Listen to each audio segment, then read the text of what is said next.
Okay, everyone, thank you for coming out tonight. I do want to let you know we are recording this. It's actually being live streamed right now on our YouTube channel. And then I will send out the recording tomorrow for all of you who signed up. So if you didn't sign up, just make sure to leave me your email so you can get a recording. But I do want to welcome you all to the Mitchell Park Library. My name is Ruth Ann, and I'm in charge of all the events that we do here at the library. I don't do them all, but I do have a wonderful staff, and we have a wonderful Friends of the Library that raise a lot of money and funds for us to have great programs like this. I do want to welcome Lori back. This might be your third visit with us here at the library. It's been quite some time, but this program is very popular, and this topic is on all of our minds all the time. But it's perfect time, the spring just here. I know we all probably have a lot of work to do at home and in our lives, and Lori is quite skilled at getting us organized and getting things together for us. So we want to welcome her here. She's got a great program lined up. We've got handouts. Hopefully everyone has one. Just some housekeeping tips. The restrooms are just right out the door to your left. And there's also a water fountain with a water bottle refill if you brought your bottle tonight. Okay? All right. Well, I'm going to go ahead and let Lori take over. And thank you again for coming tonight. Okay. Thank you very much. Really appreciate that. So as Ruth Ann said, my name is Lori Krolik, and my company is called More Time for You. And we provide professional organizing services throughout the Bay Area. I've been doing this for over 20 years. I live here in Palo Alto. I have 2 kids, ages 25 and 22. And we've been here since my youngest was like 1. So in terms of our plan for tonight, let me just go past George Carlin. No, we're going to pass, there we go. So we're going to talk about kind of the impacts of clutter, how to get organized, and then I'm going to go through some room by room. Now, I know there's going to be like sometimes, usually when I do this, I'm giving it like at a parents group or a school. So this is more of a mixed group.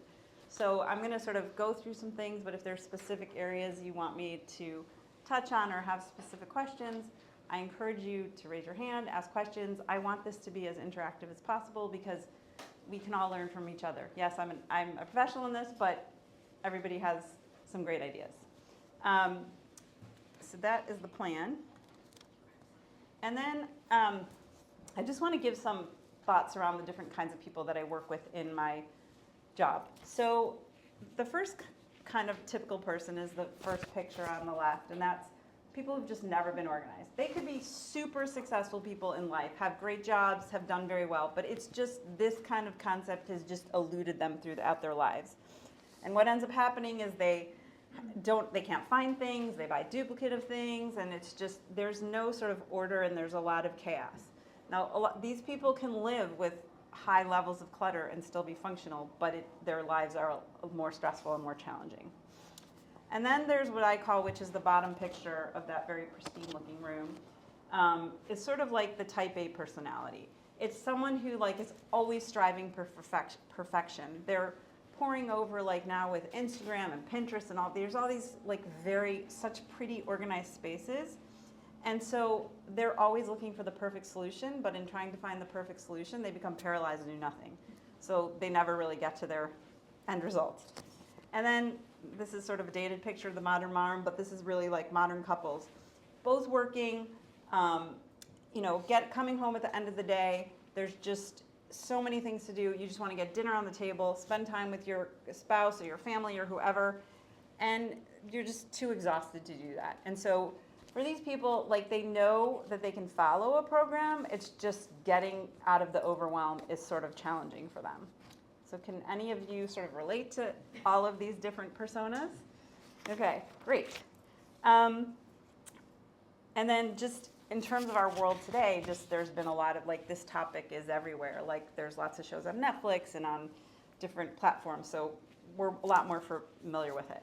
Now, I've been doing this for over 20 years, and the main thing that I see, no matter what the situation is, whoops, this went back one, sorry. Is that? Okay, the clutter is a result of one thing, and that's postponed decisions. So why does the mail pile up? Because you've sort of left it there, you're intending to go through it, but like you just sort of delay and delay and delay. Or like in terms of kids and their stuff, like you know like that they have too much stuff or they're done with something, but you're not taking the time to go through it, or you're not sure what you should keep or get rid of. Clutter is just a result of postponed decision. It's there because you just couldn't make a decision about what you want to do with the things that you have. Do you want to give them away? Oh, I really wanted to go to the specific person, but then you don't have the time to get it there. Some people use the example of they want to sell things, which is a topic I'll get into because it's really hard to sell things and takes a lot of time. And generally, balancing what we have in our life, a family, work, all of these kinds of things, the clutter is just making things harder. There's multiple studies show that, I'm just going to read this, our living space is a psychological home. We want and need to experience it as a place of comfort and security. It's an extension of your identity, and you form an emotional bond around this. And then this research shows that the factors that detract from this psychological home is found that clutter has a profoundly negative impact on your sense of your psychological home. Like what that means is it's distracting, it has an impact on your mental health and all of these kinds of different things. So I'm going to talk about the cost of disorganization. So the first one is that we waste a lot of time looking for things. Now you should be able to find anything you're looking for in under 2 minutes.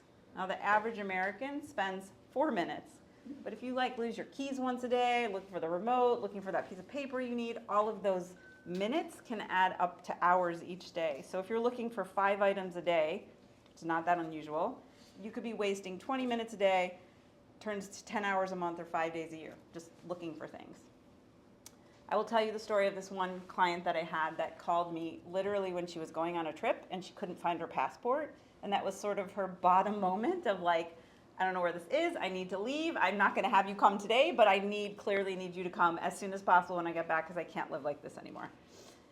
The other thing is money. So, like I said before, people who are disorganized, they tend to buy duplicate items because they don't know what they have, they can't find it when they need it, and it gets expensive. I had a client she was going on a camping trip with her kids' school, and they had all this camping stuff in their garage, but they couldn't get to it or couldn't find it, and so she went out and bought all new camping stuff so she could go on this trip. I've also, in any of our projects, we're constantly finding money, checks that haven't been cashed and stuff like that, so a lot of times in your clutter, there's money. Then there's the mental component of clutter. So when you walk into a room, it has a really big impact. Your home is supposed to be, like I said, this psychological home, a place you can relax, escape sort of the world. And when it's all cluttered, you're constantly being reminded oh, I should have done this. There's a lot of unmade decisions in this clutter. And sometimes you hear this voice saying why can't I just do this already? It shouldn't be this hard, but it gets debilitating. And you just want to close the door and walk away. I've seen people who, especially moms of young kids, where they just spend time running around from place to place, and they don't really want to spend time in their house because it's just not a place that they enjoy, because every time they're sitting there, they're just looking at their piles of unfinished things, all the woulda, shoulda, couldas. Now, when you're organized and less clutter, you're going to experience a boost in your mood, you're going to be able to focus better, you're going to increase your productivity, sleep better, and just feel more relaxed overall. There's also the concept of disorganization as unhealthy. We're all trying to buy environmentally friendly products and live a healthy life and eat well and all those things, but the clutter, like I said, it brings dust, it can have an impact on your breathing, your sleeping, and all of the physical problems that result in clutter.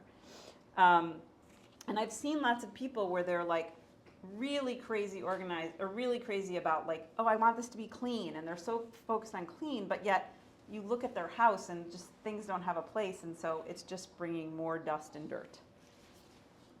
Then for those of you with children, just being a good role model for your kids. My personal and my professional experiences showed me that good organizational skills are really important for kids, whether it's when they're young, but especially by the time they get to middle school. And I'm a big believer in modeling good organization skills to your kids so that they can learn things like when we use something, we put it away, or we don't need to have this much of something. Too much is not always a good thing.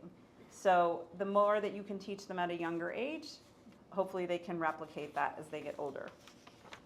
So this is sort of my thoughts about this deal with it later. And I just want to hear from a few of you, like, if you're so willing to share how the clutter is for you and what are some of the thoughts that you're feeling based on what I've said already. Can you relate to any of it? Don't be shy. Yes? I just bought a second night cream because I couldn't find the first one. Okay. Anybody else want to share sort of what their pain points are or what they're focusing on for, yes? I have some things that I have from childhood that were collections, and I don't really care about them anymore, but I can't Can throw them away. throwing them away. I'm not quite sure what to do with them.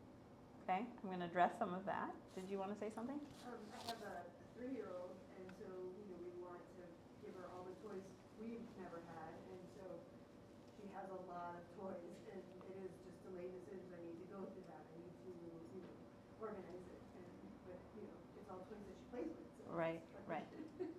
Okay, thank you for that. I just am curious in general, like I said, about the variety of people in this room. Are some of you wanting to hear more about, like, I've been in my house for 30 years and how do I, make that transition? Why some of you are more like, I have young kids at home and sort of like, let me ask the question. How many of you are like more like, I'm in the phasing out stage and I need to figure out how to get rid of more stuff? Can you, okay. Okay. And then there's some of you who just have specific things. Okay, that's helpful to me. I mean, I will cover these topics throughout, and as like I said, as we get into more specific things, please feel free if I'm not addressing your questions. So in terms of organizing, there's 6 steps to getting organized. Designing a plan, identifying your obstacles, committing your resources, sorting and purging, and creating your system. So let's talk about designing your plan. So the first thing when I meet with people, I do like a virtual walkthrough of the space, and I ask them, like, what do you want this room to be? What do you want this space to be? Sometimes people are like, because some rooms just become like dumping grounds, and not just in garages. Rooms where just like everything gets swept in there, and then it just is a bottomless pit. So really thinking about, what do I want the space? Here, the questions to ask when you're designing your plan. What do I want this space to look like? What is the purpose of this space? So for example, a lot of people will have, let's say, a shared guest room and office. Now, usually people who are having guests, like the guest comes for a weekend, they just need a little bit of space, and the rest of this is the office. But then why are there toys or dirty laundry or other things sort of creeping into this room? And by designing sort of what you want the purpose of the space to be, it's really going to help as you're going through the stuff to figure out, should this stay in this room or should it move somewhere else? And one of the things, as I, again, get into more specifics, that we find is like, because something doesn't belong in that room, I don't then like, I'm going to bring it here, I'm going to organize over here. It's just get it to that other space, and then as you slowly get through different parts of your house, it'll be more clear as to where things go. Who's going to use this space? Where am I going to take the things I no longer want or need? That is a big thing, because people will be well-intentioned to pull stuff out. I don't want this, I don't need this, and they'll just put it over there, but then it never leaves their house, and then creep happens and more things get combined, and then you have to start all over again. And then how are we going to maintain this? So those are some things to think about as you are focusing on what is my plan. So I'm just going to give you like literally like 30 seconds to a minute. Just maybe think about one of the spaces in your house that you would like to work on, and maybe to just, what is your plan? What is the purpose? How are you going to go about this, etc. You can just, and we're not going to share. I just am asking you guys to maybe come up with your own goal in your own head.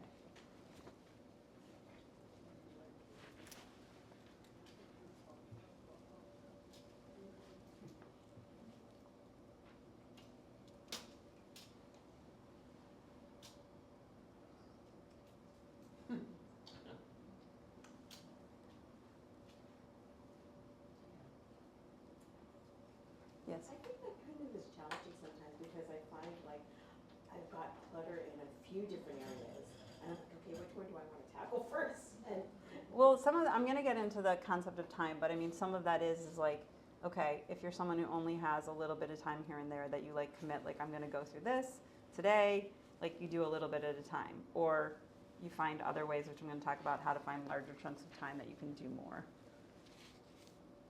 Okay, I'm gonna move, oh, you had a question? Well, so you're probably gonna get to this sorting and purging, but I mean, essentially, it takes, you have to designate places to sort. And, you know, depending on how much duplicate stuff you've bought and where it is, it may take time to go through all that, to put all the duplicates together. And perhaps your spouse is not as patient. So the question You're bringing is- up two different topics there, but go ahead. Well, so the question really is, what's a reasonable time frame when you have a sort and purge area how do you approach doing it so that it isn't just overwhelming?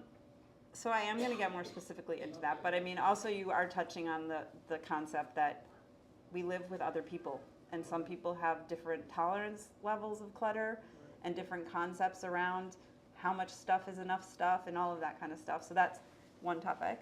In terms of the time, it's really hard for me to say, like, I don't know your personal space, but you know, I can tell you that when we're coming into a space that's really crowded, I'm bringing in a team of people and we are doing the physical as well as we have no emotional attachment to any of this. So some of these spaces that are really crowded, it does, I mean, you have to be, I guess, more realistic. Like, you're not gonna do it in an hour or two.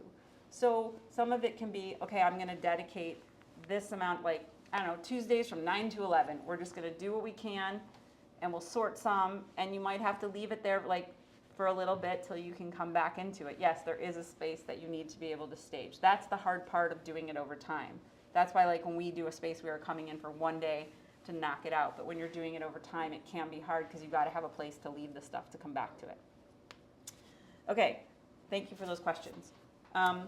Committing your resources. So when we come into a project, like I bring some sort of supplies. So in order to be successful.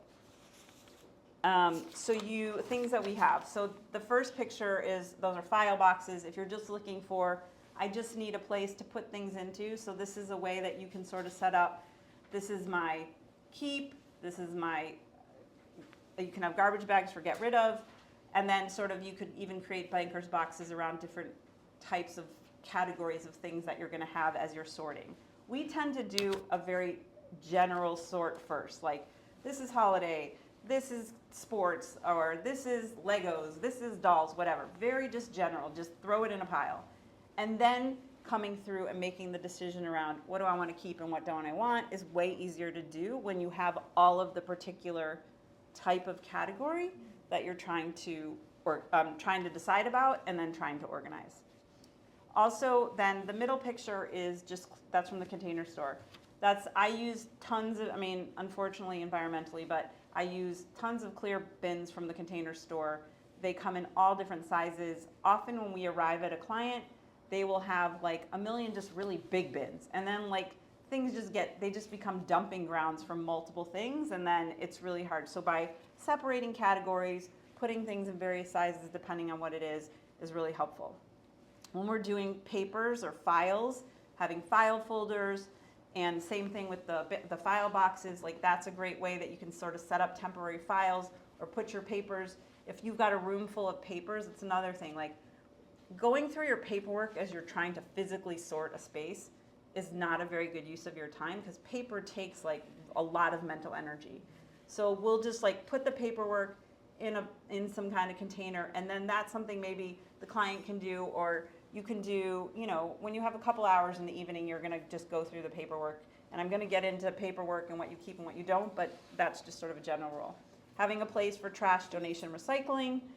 And then also the picture of the Goodwill truck, like knowing where you're gonna take your stuff when you're done. Like just knowing that you can easily get it out when you're done doing a space. I'm gonna put it in my car and I'm gonna drive it over there, or I'm gonna again talk about different places you can list things to give away and stuff like that. But just giving some thought to where what you're gonna do with this stuff. And then the picture of the label maker. I am a huge fan of, label makers. I think everyone should have one in their home, and like a pair of scissors. They're just a really good way to set up like where things go and make it easy for people to know what is in this bin or what is in this drawer or cabinet or whatever, so that whether you have help or family or a couple where one person has a system different than the other person understands, it just makes things really obvious. The last thing sort of gets into this question around time. So you have to block, there is no like magic answer that, you know, these shows where it's like, here's the mess and like, okay, we're gonna cut to commercial and then we come back and everything is like beautifully organized. Like just life doesn't happen that way. So really blocking out time on your calendar, whether you say, okay, I mean, you have to know your threshold, I guess, you know, depending on your energy level. This can be, especially if you have a lot of decisions to make and it's been stuff that you've had for a very long time. Like, it's not realistic probably that on your own you're gonna spend like 6 to 8 hours doing this. But maybe a half day or a couple of hours at a time, maybe for a few mornings in a row. Just some way that works for you and your energy level. And for people with kids, if finding the time, what I tell people, if it's better for you to hire a babysitter or versus bringing in professional help where you can focus and not get distracted, because it's like, you know, that's just like you sit down to do something and your kids come in and it's just really hard. So just that's another solution for time. Any questions on that? Okay, we're going to talk about, oh, yes. Oh, just for like something to share, one of my neighbors had some furniture that she, like, I think just wanted to think she wanted to get rid of, and it turns out it's a little bit tricky to figure out how to get rid of Certain a things. love seat, and so she found, and I wish I knew the name of it, she went online and found like someone who set up a business to just come and pick it up. She paid the person $100, and they took her used love seat away, and she never saw it again. Right. So I thought, like, good for her, you know, like, she got over, like, but shouldn't someone pay me for this? Why should I be paying them? You know, but people have, even the nonprofits have to pay people to come to your home to pick up stuff. Right. So even if they don't charge, I personally give them money, but, yeah. Okay, thank you. I think it's part of the process to mentally budget for that. Yeah, that's a good point. I mean, there's lots of, and again, I'll talk about it in a minute, like lots of free resources, but yes, there's also places, not too much stuff, because I will tell you, getting rid of furniture in this day and age is hard. Yeah. It's really hard. Donation places don't want it, they don't have room for it. The people who need it don't have big homes, so our furniture doesn't necessarily work in their spaces. But the best thing can be just putting it out on the street with a free sign or putting it somewhere for free, Facebook Marketplace, Craigslist, all those places. It's just, if it just then doesn't go in a landfill and you've passed it along. So, okay, sorting and purging. So this is really where if you want to call the meat of any organizing project happens. So the goal here is to get like things together and get rid of what you don't want or need. So as I said before, like I said, we start with a very general sorting of different kinds of categories, and then you decide what a person doesn't want. I mean, the person decides what they do or don't want. It's, like I said, it's so much easier when you see, like in the case of a closet, like, I didn't know I had 15 pairs of blue jeans, or I didn't know I had 10 black t-shirts. When you see the same thing together, it's just such a less taxing decision to make versus picking up one item and saying, do I want this? Then it's just a much more mentally easier task. So for people who have a hard time getting rid of things, I'm just going to fill these all in because it's just easier. Some questions to ask about some of your stuff. Have I or anyone else used this in the past year? Do I have a definite use for this item in the future? And then thinking about, as we just talked about, who could benefit from this? Like, you know, your collection. I mean, I don't know what the different things are, but like, who might be interested in this and what would be a good place to put it? And if you want offline, I can talk to you about your specific collections, but like, those are certain things to think. I mean, think about like, one man's trash is another person's treasure, like, you know, that kind of philosophy. So then do I need this for legal or tax purposes? So I'm going to go into paper again, but my general rule is always, and you have to check with your professionals, 7 years worth of taxes and then legal things for the life of the asset. So things related to your home, your car, whatever, for as long as you have that. And when there's an event like selling a house, what I tell people to do is just keep it with the taxes of the year that it happens, and then you keep it for 7 years. Does someone else in my home love this? Would it be difficult or expensive to get another one? There's so much of our stuff that is today, like, do we really like need this item, or if we really needed it, could we just go get another one, and creating the space to have something else there. And that breeds the question, is it more expensive for me to have this item or have the space that it occupies versus this item? Like, we have to assign value to our space and not just putting things in there because we might someday use it. And then what's the worst thing that could happen if I got rid of this thing? So I do want to touch back on this, like, this space concept. So there's lots of things in our home that have become wallpaper to us. Like, when you're looking for more space, like, I don't have enough space in my house, whatever, that have just are there, and we don't even pay attention to them. So, like, I had a client, she had been a stay-at-home mom for a really long time, and she went back to work. And she was a huge scrapbooker. And she was saying, like, in her office, she was working from home, and she didn't have any room to, like, put her work stuff and things like that. And so I was like, well, what is all the scrapbooking stuff? And she's like, oh my gosh. So we, like, packed up all our scrapbooking stuff because she didn't have time to really to do it anymore. Maybe someday she would return to it. Some of it she got rid of. But that had just become like wallpaper to her. She wasn't even aware that that was sitting in the prime real estate of a space she needed to be in. Okay, any questions sort of like of what's hard for me to get rid of, or these decisions around getting rid of things? Does anyone have any questions, comments? Yes? I have a very hard time with things that can be easily used, but there's no place, nobody wants to take them, like jars, for instance, glass jars that are just beautiful, and they're great condition. So when you say nobody wants them, if you use like buy nothing or free on Facebook Marketplace, you would be surprised. Like, I had a woman who on a buy nothing group got rid of sugar packets. I don't know how or why, but someone wanted her sugar packets. Like, you would be surprised when you say nobody wants it for certain things that may have another home if you just offer it for free in the right place. So I accumulate things like rubber bands and those little clips, those bread clips, and things like that. I mean, I can't tell you how much of that stuff I have, and it's hard for me to put them, to throw them away. Well, I mean, the rubber bands, I would say maybe that's something that, like, what is something I got this, and maybe I got too much and I made a mistake and I just need to be okay that I'm getting rid of this. Like, smaller things, but like when you're talking about your jars, I could tell you, like, you thinking that nobody wants those is not necessarily true. And maybe even like the binder clips. I mean, I can't say for sure, but there's lots of places where you can offer things for free and see what people want. I have lots of examples of things I can't throw away because it has a use, and I can't imagine, like, anyway, so you're saying that there's people, if I find this source, that there's people who will say, oh, sure, I'll take 1,000 paper clips, or. I can't say for sure, but there are. There are. I mean, their house might end up looking just as cluttered as yours, but that's not your problem. Will you have a list of resources like that? Yes, yeah, let me talk about that in a second. Okay, so creating your system. So this is now you've sorted, you've purged, you've done all these things, and now you need to get the system in place. So the first thing you're going to do is take out your trash, get that out of the way, recycling all the things you're getting rid of.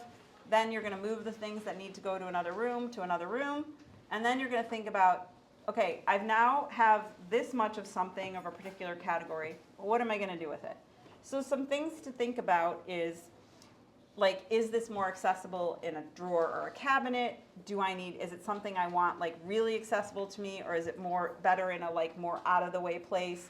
For example, like holiday that you only use very little, or mementos that you're just keeping because you're not really looking at them, versus things that you want and use and need on a regular basis. You want those in a more prime real estate of your house. And then also, who needs to access the item? Again, in the example of kids can be independent, like making their stuff like in a kitchen, making their dishes and things low enough that they can access their stuff. Or, you know, if this is something that only you use, you know, what is your space that you're going to put it in? How often do we access it? What is the size? What size and shape should the container be? So I'm going to talk about containers again. Again, some just general containers that I use. I will tell you that when I come into a space, I don't just I don't plan containers or anything ahead because I have to know how much of something or what the size is of something. So a lot of people do when they're about to get organized, they'll buy like a lot of those really big containers. What I tend to do is bring in a lot of containers of various sizes, and then what I don't use, return. It's way easier than trying to think about like, how much am I gonna end up of this thing? But in terms of these specific products, in the upper left, those are called Like It bricks. I use them, they come in all different sizes, and the things I like about them is there's no lip on them, and they can sit against each other, so they work really well in like, there's short ones and taller ones. So in deep drawers or in pantries, they're really good of just creating a space, a way to sort of section off your stuff. The clear containers from Container Store I already talked about. Cloth baskets and bins. We use a lot of those. Cloth I tend to use in things like closets. Like I don't want to use cloth in like a garage, but closets, sometimes for kids stuff. Just having, and especially in spaces where things are more visible, you're going to want to go with something a little more attractive than something that's just clear plastic. On the bottom right, those are drawer organizers, and you can get those. They don't always have to be plastic. There's wooden ones, there's clear ones, there's these white plastic ones. I tend to get those independent. Like there's lots of ones that you can, that come like, here's a tray and it's got this much of a room compartment here and there and there. I like to have individual so I can build out my drawer or wherever the way that I want to build it. So if I have pencils that go in a skinny one and then I need a bigger space for something else, like I want to have individual ones in different sizes. The bottom left, those are magazine holders. So when you're dealing with any kind of like paper, let's say recipes that are on paper, kids' construction paper, even printer paper, when things are horizontal, it's really hard to dig through paper. So I like it when it's vertical because you can then just see what you're looking for and just pull out what you need. And then again, talking about paper, which I have a specific comment around when we get there, but like just a file cabinet. And in today's day and age, if you have more than 2 drawers of files for your home and your family, and I'm not talking about your 7 years of taxes, I'm just talking about general paperwork, you are probably keeping too much paperwork. So we've gotten through almost all the steps, and I'm going to move on to specific rooms and get into more detail. Does anyone have any sort of questions, comments, suggestions? Yes. Could you say the name of the upper left corner? They're called Like It bricks. Like It bricks. Yes. On YouTube. Yeah, most of these I have, like all the places to go. Thank you for pointing that out. Okay, I do want to make sure, because I don't know if I did it, what your question around, this question around getting rid of stuff and where places are. So like I've sort of touched on it before. It's easy to take things to Goodwill. It's easy to post things on Facebook Marketplace, or there's lots of groups on Facebook Marketplace if you're on there called Buy Nothing groups where you can post your stuff easily. Now the one thing I will say to you, for those of you who may live alone or are worried about strangers coming into your home, like sometimes you can just say, okay, it'll be out on the street at this place and you can come pick it up and it's yours. Like you don't have to endanger yourself trying to get rid of your stuff, but there are just lots of places that you can get rid of these things. And then there's other resources. I mean, I think I put a few on there. If not, like there's a specific thing you're trying to figure out, like I have like very unique resource or something, but I'm just talking generally. The donation places don't want your big furniture. So like what we'll often do is, I mean, I've cleared out homes of people whose parents either moved out or passed away, and we have emptied a whole house just putting it on Facebook Marketplace for free. Because like, and people are super appreciative. And the donation places just don't have room and they don't want it. So just keep that in mind. And selling stuff takes a lot of effort, and your stuff is not going to be worth what you think it is worth, is what I would say. Yes? There's 2 other free places. One is on Craigslist. Right? So Craigslist has a free listing, and also there's still Freecycle. Right. Freecycle is still out there, freecycle.org, and it's by geographic location. But Correct. you're right, you can, sometimes you can say things are outside. Some places, some of the listings will say do not list your address because you want the person to contact you to kind of find out, is it pink or is it blue or 10 feet long or 12 feet long, and then if it comes to an agreement, So what I do often too on that same note is put it up and I'll get, is this still available? Is this still available? Is this still, and then I'll be like, okay, can you pick it up today? And like if the person then keeps going, I'll be like, okay, you can pick it up on this day, but message me when you're on your way. Like I don't even want, this is the general cross streets, but I will not give the address until I know that person's coming, because there's a lot of people who flake and all this other stuff. That's all I can say. You were gonna say something. Yeah, that happened to me. You give the address and then you be waiting there. Yeah. And they don't come. Yeah, And they don't even text you. right, yes. Right. It's just part of the Yeah, process. I just want to share a resource that the city of Palo Alto has pick up at least twice a year. Correct. When they pick up A bulk big pickup. furniture items or anything that's big that doesn't fit in the garbage bins. So we've done that, like broken microwave or refrigerator or chairs and gardening things. Yeah, and I will tell you also the city of Palo Alto takes e-waste in your recycle bins. So that's another thing they do. Yes. So I also like to add to that, if you have friends in the city of Palo Alto which are not in your immediate neighborhood, then you can work it out so that you do it quarterly. So you share your pickup day, because you only get, I think it's twice a year that you get it now. So that's great that your friends are willing to share their pickup day with you. I love that. You share ours with theirs, so it's good. That's awesome. So quarterly, I think, is the right time. Okay, good to know. There's one other, it's a little farther away, but it's called Raft, and the rubber bands were what made me think of it. Oh yeah, that's a good point. Any kind of things that you think a school. It stands, sorry to interrupt you, it stands for Resource Area for Teachers. Resource area for teachers. Yeah. So binders, papers, I've given binder dividers to them, rubber bands, paper clips, binder clips, markers that are missing one from the packet. Anything that you can think of that a teacher might use, because otherwise teachers have to buy it out of their own Correct. pocket. Thank you. So Raft has that and has a huge warehouse of all sorts of stuff that the teachers can just walk in and use all of that. It's really a great place to donate. Okay, Yeah. thank you. I'm gonna move along, if that's okay. Okay, so now we're gonna talk about specific spaces. So entryways.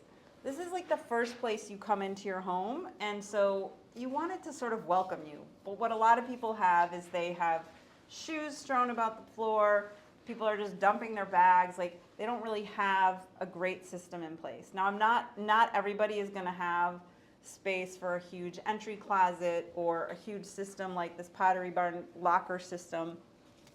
So I'm sort of giving here different examples of what you can do. So the first one is just a closet where they've got the coats hung, and they're using the back of the door to, the thing on the door is, it's actually a container store system. It's this rail, and then they have different size baskets and hooks that you can hang things on. So that's a way, if you just have, your typical just one door entry closet, that you can sort of take advantage of other space for hats, scarves, smaller things. I've even put some small purses in those little baskets and stuff like that. Or if you don't even have a closet, you can do, like I said, the Pottery Barn system with lockers and all of that can be pricey and not always have the space for it, but just having a bench with some hooks above it is another thing that you can buy. You can find the things inexpensively and just create a way. And what you're looking for is a place for everybody to put their stuff. Now, the one thing I'll say with shoes, a lot of people here are no shoe houses, and they just don't create enough space for shoes. And nobody, I will say nobody, but most people aren't gonna take off their shoes and walk over and put it in a place.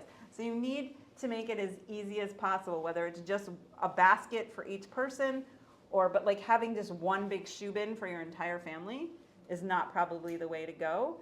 And then also thinking about do I really need every pair of my shoes here, or are there some that can stay in our closet that we wear very occasionally, but generally we have just our basic ones here.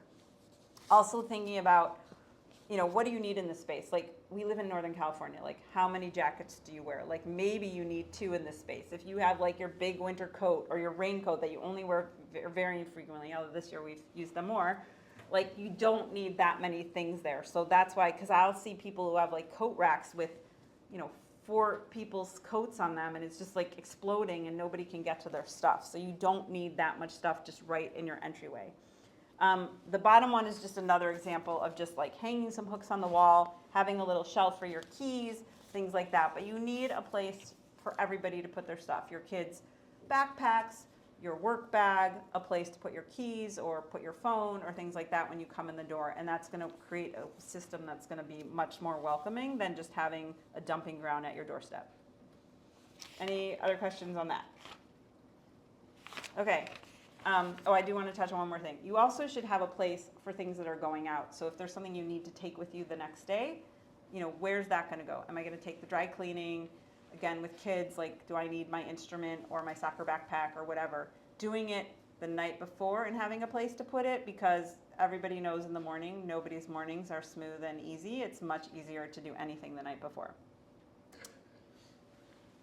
I'm going to move on to your bedrooms. Now, there's not much I'm really going to say here, except I believe your bedroom is supposed to be a place that you can sleep and relax. But a lot of people have their desks and their workspaces in here, as well as like just stuff ends up in there. And then like that's not the place that you can sleep and relax. So as much as you can do to keep other stuff besides your clothes and maybe some reading in your room as much as possible is going to give you this one respite, even if the rest of your house is not clutter-free.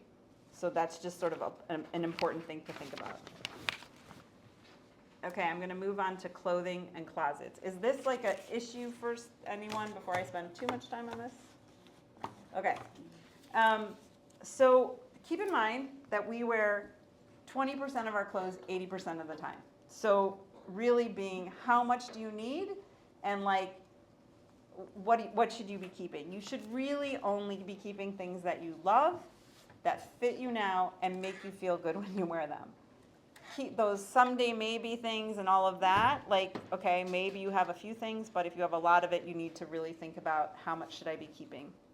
Now, if for your closet and your clothes, your hung clothing, if you're having a hard time getting rid of things, one thing you can do is take your hanger and hang it backwards on the rod, and then all of your clothes. And then when you wear something, hang it front ways. And if after a year you still have hangers that are hanging backwards, that means you have not worn that item in a year, and that might help you to really think about what you should be keeping. Another thing that you can do, people have a very hard time like, well, how much should I have?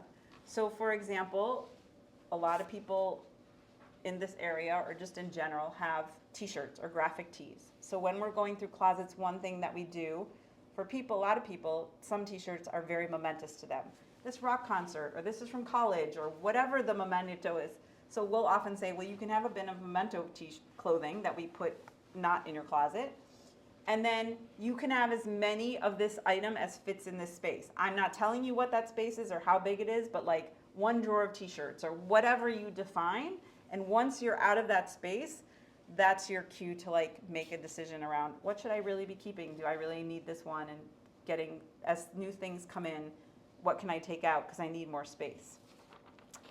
Let me think of other things that I want to say. Okay, so in this pictures, like these are really nice built out closets. Not everybody has a walk-in closet that looks this nice, but I am going to just talk about some specific things that we do.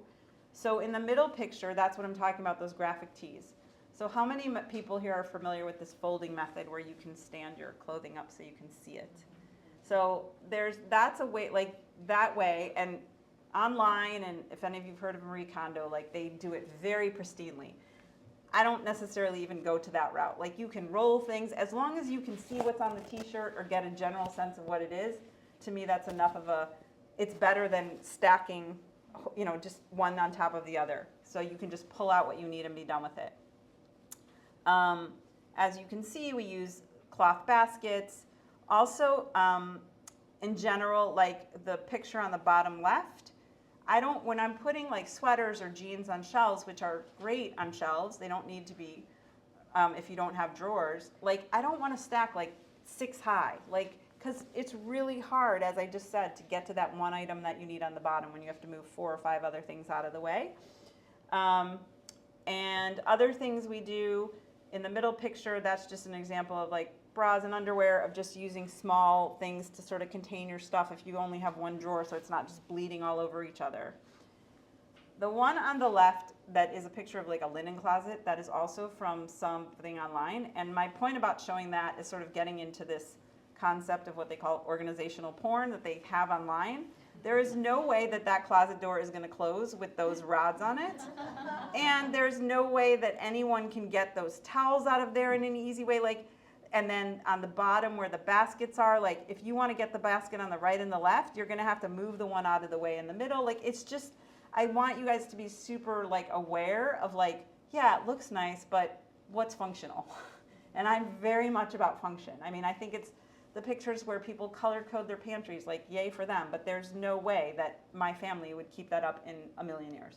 So any questions, comments, about clothes and things like that? Closets, yes, go ahead. So what is your recommendation for the bottom left one with the stacking? Like how would you fold clothes in order They're fine folded the normal way. I'm just saying some people will make a stack like of 10 things. And I'm saying you need to either then put your shelves closer together or create separate piles or things like that. Or maybe in that case, if it's a lot, maybe they do need to be rolled. Like we'll often do with like leggings. That's another thing we'll often roll. And you can put it in a basket on a shelf if you don't have the drawer space. Anything else? Okay. I need to know if it's okay if I spend a little bit of time on kids' stuff. Can those who are not interested be patient for a minute? Okay. So you don't want your kids' stuff to overtake your home. And so kids need to learn at an early age there's a limit to how much they can have, and that's going to help them, again, later in life, is like how much do they really need? And I know that that's really hard. We live in places where people can afford to have a lot of stuff, and also we're all the beneficiaries of like family members who want to give our kids things and things like that. So I just want to like go back to that teaching your kids good organizational skills at an early age is going to help them later in life. People will say that children vary in their mastery of organizational skills, but they suggest that time management and planning skills are really crucial for success. Now, there are lots of kids who have other diagnosed issues that this is harder for them, but in general, good organizational skills is going to help them. Because let's say you have a really intelligent kid, but if they can't remember to like bring their book home to write their book report or whatever they need, it's going to be harder for them. So this whole concept of limiting what they can have, so defining this is as many dinosaurs as you can have in this one container or whatever, something like that. I will say the sort of furniture that I like best for kids are these like cubed bookshelves. You can get them at IKEA or Target or wherever. Kids stuff is the one room when I do for people where I say, this is going to last you like 2 to 3 years. If I do your kitchen, it should pretty much stay because you're not going to really be bringing and taking stuff away. But with kids stuff, their needs, their interests are changing all the time.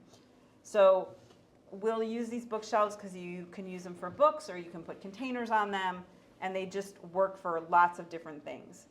We use a lot of clear bins. And you can hopefully see in the picture on the left, like how we're using the magazine holders for like construction paper or activity books or sticker books and stuff. It just helps them to stand up versus being flat. This is another popular piece of furniture from Pottery Barn.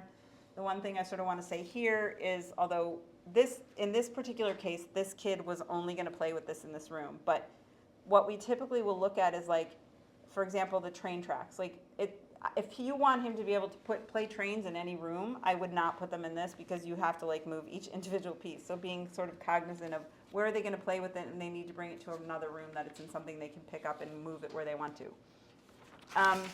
When you're trying to talk about getting rid of things, like, or if your kids are as attached to stuff as maybe you are or aren't, first of all, doing some of this when they're not around. Some people think it's mean, but some kids, like, as soon as they see something, it becomes their favorite thing again. So you can, if you don't want to get rid of it, maybe put it somewhere out of the way, and if they haven't asked for about it in like a month, 2 months, whatever your time frame is, then you can probably safely get rid of it. But doing it with your kids sometimes is hard, and so it's better to maybe do it without them. The other thing I just want to say is making stuff easily accessible for them. I had a client who, her daughter's dress-up stuff was like under this bed, and it was like shoved in there, and the girl could never take it out on her own. So by moving it to something that was more appropriate size for the volume of stuff and in a way that the kid could access it, they could play with it on their own. What else can and then, this other thing I want to say is having a designated thing in space or bin in your home for where you're going to put donation items. So if you're walking through, and this could be true of anything, but in the case of kids, oh, this doesn't fit them anymore. Oh, they're not playing with this. You don't have to think about, oh, I need to organize this whole room. You pick up that one item, you put it in this donation box, and then every couple weeks, you take this donation box to wherever you're going to take these donatable items. The last thing I'm going to say about kids' stuff is their artwork, and all the things they make. And this is really hard for a lot of people because they're super sentimental. And I'm going to say that for those of you who have multiple kids, what you kept for your first one is probably much different than what you kept for your later kids. And just being, having one, like I have two kids. My daughter is 25 and my son is 22. My daughter has like one bin like this big, 1.5 of her entire childhood, and my son, because he was less prolific in artwork and he was my second, has like one. If you've got bins and bins, like I've seen, believe me, people who've never touched, the kid comes home with their stuff at the end of the year, they throw it somewhere, and then they're like, oh, I need to go through this, I need to go through this. So as much as you can, and then there's lots of ways that you can take pictures of things, especially I don't believe in keeping 3-dimensional things. There's lots of sites which are on your handouts of like where you can send their artwork in and have photo books or mugs or things like that made of the things that they make. You don't necessarily have to keep the physical stuff. Okay, can I move on? You okay? And you can talk to me after class if you want to. Okay, garages. So it's hard to touch on this because everybody has different stuff in their garage. We've seen what someone would say is a disaster area of a garage and they have nothing, and then we've seen people who've been in their homes forever and they have their stuff, or even people who haven't been in their home for others and they inherited their parents or whoever's stuff is in there. And so it's not just like one category of things. So and I'm gonna tell you, like I said, when I do a garage, like I am bringing muscle help because there's a lot of physical moving of like bigger stuff and lots of stuff. And, we have resources for like getting it out so that my guys take things to the dump or for donation. But other things along the same line, let's say you're going to work on your garage. Maybe you schedule your bulk pickup for the next day or whatever around after you do it. Or you schedule some kind of donation place to pick up your stuff. Or like, I have guys who work for me, but there's also lots of junk haulers, and you can just call them, they'll pick up your stuff and take it away for you. Also on the note of this, there is, I think it's on there, but I will try to think, it's like, there is a furniture place where they'll take certain furniture for certain people, but you pay them to take it away. So there are places like that in terms of garages, and it'll come to me, or I will, Remove is one that, the way that Remove works is they take some stuff to sell, some stuff to donate, and some trash, and they charge you by the amount of space it takes in their truck. And so I've had a couple people who are like really like getting out of their house, and so they have multiple categories, and so they've used that. So that's one example.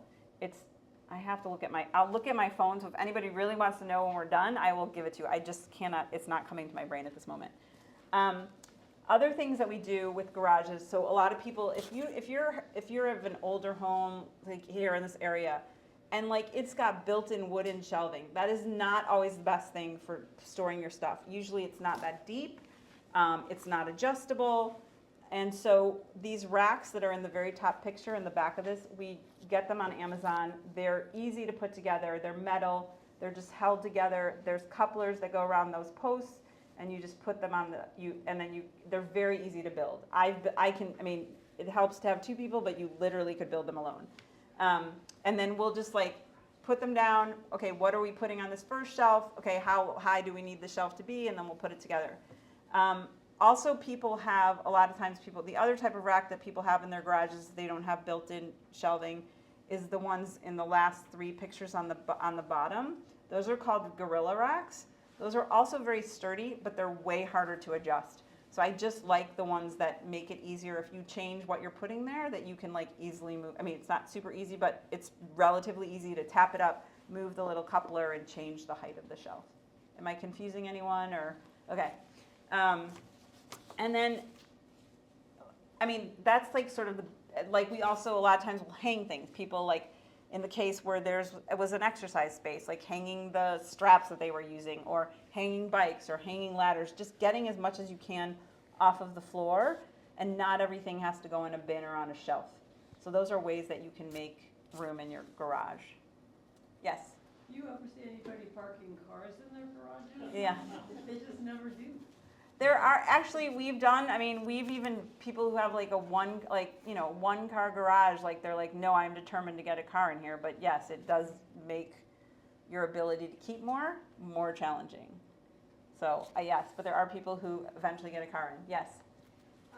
In your resource list, I've seen ads for got junk. Do you have an opinion of them, positive or negative? The only thing I'll say, like I have my own haulers, and the main difference between them and like those places is, like I said, they're charging you by the cubic feet of their truck. So it is not in their best interest necessarily to try to break it down or smush it in there. So when we take stuff away, like my guys will break down boxes and really smush it and so they just have a hollowed out truck, so they can like get a lot in there, versus that's my only thing is it can get expensive because they're charging you by the amount of space that it takes in their truck, if that makes sense. But all of them are, I mean, I can't speak to everyone because they're all different people, but it's pretty reputable company. Yes? What are the racks, the metal racks you're using called? The ones I like? Yeah. Those are, so I should say that. So those metal racks, they have them so at Home Depot and Costco, you can find them at 48 by 18, and they're just in those places. If you buy them on Amazon, the brands that I like are Seville and Trinity. The Amazon brand and some other of the ones I don't think are as good of a quality. And they also have, I typically buy, like, that's why I have to usually order them on Amazon. They come in, you can't find a 60-inch width anywhere that you can just go into a store and buy it. So the 60-inch racks that I get in 24 deep or 18 deep is typically what I do. And they're on wheels. So again, like if you have places where you're putting it against a wall and you need to move it at a different time, and they can hold a lot. Like they're very sturdy. So. How do you spell Seville? Seville. Oh, that's the left one too, that's the. No, the ones in the top, next to where the ladders are between. Yep. Those are the ones on the three pictures on the bottom right. Those are the gorilla racks that I was talking about. Those are pretty hard to put together. Yeah. I have them in my garage too. Yeah. Long time. Yeah, they're hard to put together. I mean, they were the ones that were around for a really long time, but I like these coupler ones a lot better. They're sturdy. Yeah. There was something else I was just thinking I was going to say. And just in general around like how you store your stuff. Again, like holiday stuff more out of the way. A lot of people, if they have an attic above their garage, will move that stuff up so you can have more stuff that you use more regularly. Anytime, other categories we'll make of things like people who have ski stuff, like, you know, we put the clothes in a bin and the boots in a bin and it takes up way less space. Or camping, like we'll make big bins of sleeping bags, just having them loose on shelves, things just like go everywhere. So wherever we can sort of get things contained a little bit more in a garage, it just helps to keep things organized. You can label, you can do all that. Any other specific questions on garages or storage spaces? I actually share a garage at my apartment complex with 4 other people. It's just like one building and 4 per. So I have to coordinate with them. But one thing that I learned last summer when I was trying to do a team cleanup, the fire department told me that the most frequent place in any home for a fire to start is in the garage. Contrary to popular opinion that it's the kitchen. But the fire chief said no, garages. And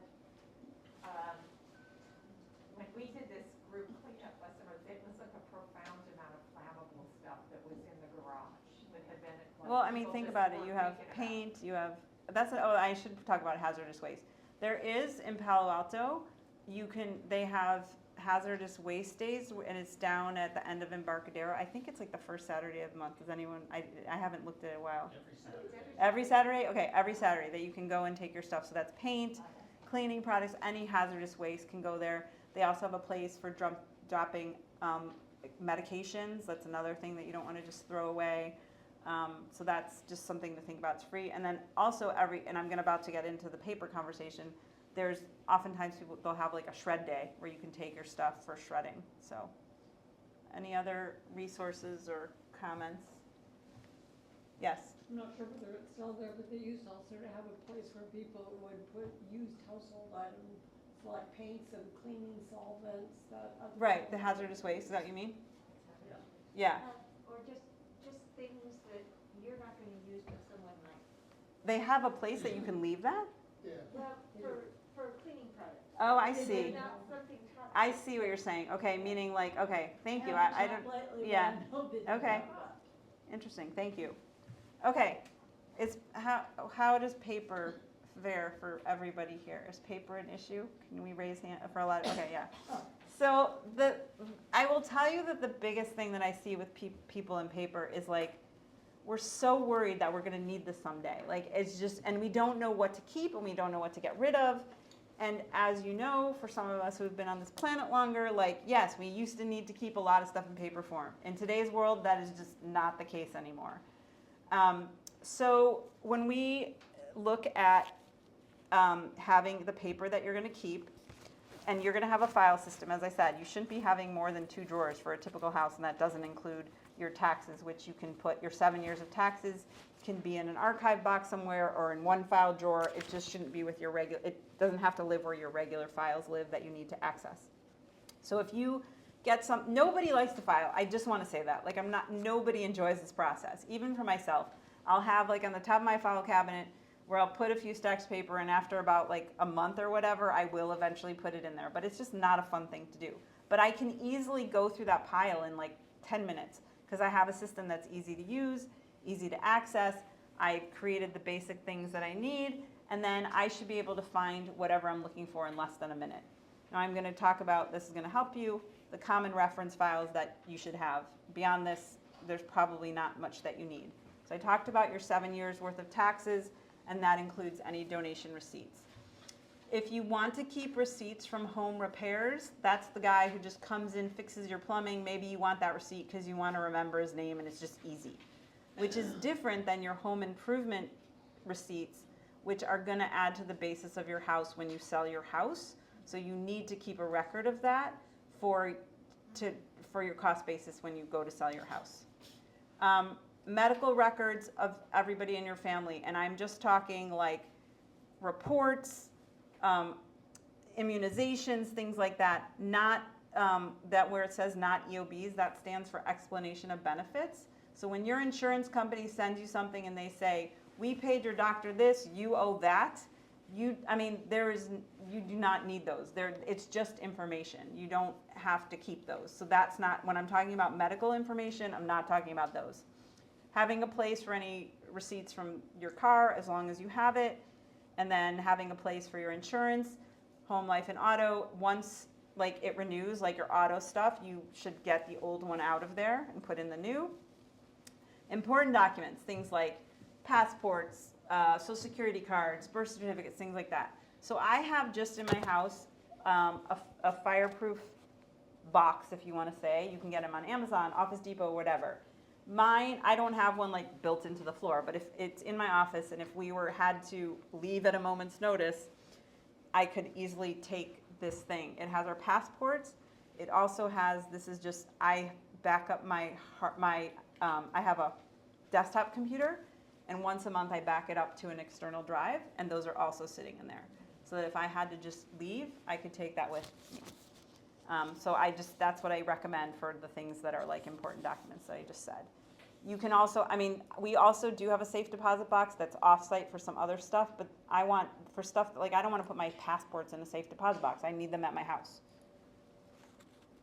And then in terms of overall around paper, as much as you can to not get the paper to come into your house to begin with, that includes getting your brokerage, your bank account, and all of that coming to you electronically. And I also want to say, you don't need to keep, like your bank statement is your money at a particular moment. It's not a record of anything. You don't need to keep that. Once you've paid a bill, you don't necessarily need to keep the paper copy of the bill.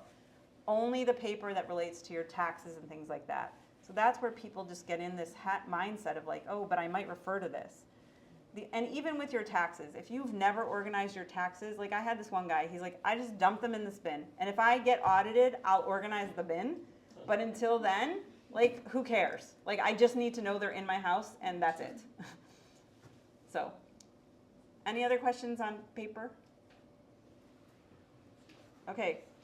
I've finished general areas of your house, so we're just moving on to the maintenance. Is there any sort of rooms or areas that I missed that people have questions on? Okay, so I went through the first 5 steps of an organizing plan. Now, what do? You need to create routines for putting things back where they go. I always tell people, like, I just organize your house, but if nobody puts anything away, it's not gonna stay here. So it doesn't have to be like, I use this, I have to put away right away. And in the case of kids, like, I'm not saying that's what you need to do. But, once every so often on the weekends, or where you have time, or at the end of the day, walk through a room and do what's like a 2-minute pickup. You get, see something, okay, this is trash, this needs to go in the other room. Just sort of getting in some kind of routine around going through your spaces and putting things back where they go. And then also limiting what comes into your house. Like, just, thinking about really, if I'm gonna bring this into my house, where's it gonna live? What am I gonna do with it? Not just bringing it in because, oh, I like this, but I have no place to put it. And then ensuring things have a home. Making sure things have a place to go. So what I try to say is, like, basically, my house, like, I'm not like crazy, anxious or whatever around where things go. But so we have piles, I have kids, we're busy, whatever. But if someone was coming over, in like 10 to 15 minutes, I could just pick up and put stuff away and get it back to where it goes. So having a home for things is super important. How to live with less stuff in your life, just making a commitment that, clean spaces, like, there's nothing wrong with having an empty space. You don't have to just put things in empty spaces because they're empty. Letting your space define the volume. Like I said, I can have one drawer of t-shirts, and if I want to have more t-shirts than that, if I have more than that, then I need to make some decisions around what goes, which is similar to the 1 in, 1 out rule. I bring something new in, I have to get rid of something else. So that's sort of the gist of this talk. And then I just want to touch on, like, how I work. If you're interested, I start off with a half-hour complimentary virtual consultation. You sort of walk me through your spaces. I talk about how we work, how we would approach it, and I give you an idea of what the cost would be. I have a team of people that work with me, so how much labor I need is dependent on the project. And then we offer all these different physical organization, electronic organization, and time management. And then I am offering this organization kickstart to sort of, if you're interested, this will be available to you. All of my contact information is on the handouts at the bottom. And then just if you want to find me, which my website and all that's on your handouts, but I'm on the usual places of social media and places like that. I do a newsletter a couple times a year, so if you can subscribe to that through my website if you're interested in just getting general tips from me on a regular basis. And it covers a lot of the things that we've talked about already. So that is our presentation, and I am happy to take questions. I'm going to say if people need to leave, you're welcome to leave. If you want to stick around for group questions, you can stick around. If you want to talk to me individually, I'm happy to stick around as well. Any questions? Thank you. Okay, thank you, everybody. I do have a question. Oh, I'm going to go to him first. Yeah, could you say something about your virtual, The consultation, pardon? the virtual consultation. The virtual tour?